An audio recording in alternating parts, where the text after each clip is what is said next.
Germán, ¿cómo estás? Buenos días. Gustavo, ¿cómo va? Bien, miradas opuestas. Por un lado, el campo, referentes de Santa Fe, de la sociedad rural, dijeron, bueno, el gobierno parece que entendió que el campo forma parte de la solución. Por parte del gobierno nacional, el gobierno provincial, necesitamos otras medidas que sean de fondo, no estas medidas que están atadas al momento electoral que estamos atravesando, que tengan un límite. Bueno, ¿cuál es la realidad? ¿Cómo va a impactar esto? Bien, en primer lugar, esta medida con el campo es una medida puramente, digamos, cambiaria. ¿Sí? O sea, el gobierno no está pensando en las retenciones como una medida que hay que eliminar, sino que hoy en el corto plazo necesito que me traigan los dólares, muchachos. Así que le saco las retenciones hasta el 31 de octubre o hasta que juntemos 7.000 millones. Lo que venga primero. Claro. O sea, si todos se apuran y me lo liquidan en una semana los 7.000 millones, se acabó la retención de cero. El que llegó último, pierde. Con lo cual ese es el incentivo, ¿no? Ese es el incentivo justamente para que la liquidación se acelere rápidamente. Los exportadores ya empezaron, estos 2 días empezaron a acelerar, sobre todo porque pensemos que las retenciones, principalmente a la soja, que tenemos bastante, digamos, acumulado y acopiado, es 26%. Lo cual es una ganancia bastante importante. El punto es, como vos mencionabas, los productores que dicen, pero yo la mayoría ya la vendí en la cosecha gruesa, ahora estaba preparando la siembra para el año que viene, con lo cual, ¿vos me va a volver a bajar la retención el año que viene? Esa es la pregunta del millón, que supuestamente hay cierto ruido de que se podría volver a repetir este esquema en algún momento del principio del año que viene, más cerca de la cosecha gruesa. Para beneficiar a los pequeños. Esto lo que te genera es esta caída del dólar que hemos visto en los últimos 2 días, o sea, desde el lunes que amanecimos todos preocupados qué iba a pasar. Bueno, punto 1, esta baja de retenciones. Los productores ya empezaron a liquidar, esto se está notando un flujo de dólares en el mercado y obviamente la cotización del dólar empezó a bajar y esto llevó tranquilidad. Por el otro lado, el otro gran problema que tenía el gobierno, ¿cuál era?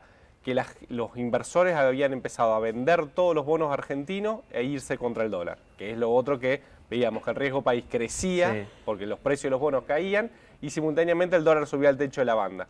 ¿Qué entró en escena? El Tesoro de Estados Unidos, que dijo, yo le brindo mi total apoyo. Salió el lunes, antes de la apertura del mercado, Scott Bessent, que es el secretario del Tesoro norteamericano, dijo, vamos a hacer lo que sea necesario para respaldar al gobierno norteamericano. Y a partir de esa declaración, todos asumen que atrás de Milei está el gobierno de Estados Unidos, por lo tanto, los bonos empezaron a subir, el riesgo país bajó y el dólar cayó en picada. Hasta ahora solo con palabras. Hasta ahora, puras declaraciones. Foto con Trump, charlas con el secretario del Tesoro, pero letra chica, ¿qué es lo que está sucediendo? No hay muchos detalles. No se sabe todavía ni siquiera si el monto es 10.000, 20.000, 30.000. El fondo sobre el que nos brindaría asistencia el gobierno norteamericano es de 22.000 millones hoy. Con lo cual, sería un monto, estimo, entre 10 y 15.000 millones, que en este contexto sería relativamente suficiente si viene todo junto. Tampoco está muy claro el mecanismo. Ya el secretario del Tesoro dijo, hay varios mecanismos que podemos brindar para asistirlo y no todos implican endeudamiento claro de la Argentina, o sea, porque el otro contexto, o sea, la otra pata es este debate de si tiene que pasar por el Congreso o no tiene que pasar por el Congreso. Exacto, para el control. ¿Qué dijo el Tesoro? Dijo, puedo hacer un swap de divisas como ya tenemos con China, con lo cual el Banco Central Argentino va a tener ese swap y en caso que necesite usarlo, cambiará los pesos por dólares y empezará a venderlos en el mercado. Ahí no necesitamos autorización. Segunda alternativa, dice, el Tesoro norteamericano podría salir a comprar bonos nominados en dólares del gobierno argentino. Es decir, si el problema es el riesgo país porque se le dificulta renovar los vencimientos de la deuda, perfecto, el Tesoro norteamericano va al mercado y compra los bonos. El precio de los bonos sube, el riesgo país baja y la Argentina puede renovar su deuda a un costo relativamente barato. Tampoco nos endeudamos nosotros, es el Tesoro norteamericano el que participa. Y la tercera alternativa, si bien hay muchas más alternativas, una de las terceras alternativas que tampoco sería un endeudamiento público es cuando el Tesoro norteamericano sale, y esto se ha utilizado en otros momentos históricos, por ejemplo, entre el Banco Central de Japón y el Banco Norteamericano, la Reserva Federal. Cuando la divisa entre el yen, la cotización entre el yen y el dólar se ponía volátil, el Banco Central japonés intervenía, pero del otro lado el Banco Central, o sea, la Reserva Federal Norteamericana también intervenía. Entonces, si el yen se deprecia demasiado, o sea, si subía como sube ahora el peso, que se deprecia, entonces no intervenía un solo Banco Central, intervenían los dos para tranquilizar esto. ¿Qué significaría esto? Que no solamente el Banco Central argentino vendería dólares, sino que el Tesoro norteamericano también vendería dólares y absorbería pesos. Soy muy desconfiado. Quiero saber en qué quedaríamos atados. Punto 1. ¿Qué es lo que nos pueden llegar a pedir? Garantías. De por sí, seguramente. Hay el antecedente más reciente. Estamos hablando del año 95, la crisis del tequila mexicano. Sí. En ese caso, el Tesoro norteamericano le pidió a México la garantía de la renta petrolera. Recordemos que México tiene una gran empresa que es Pemex, que tiene todos los pozos ahí en el Golfo de México. Bueno, ahí le habían dicho que toda la renta que generara Pemex iba a pasar al Tesoro norteamericano en caso que México no pagara. Sí.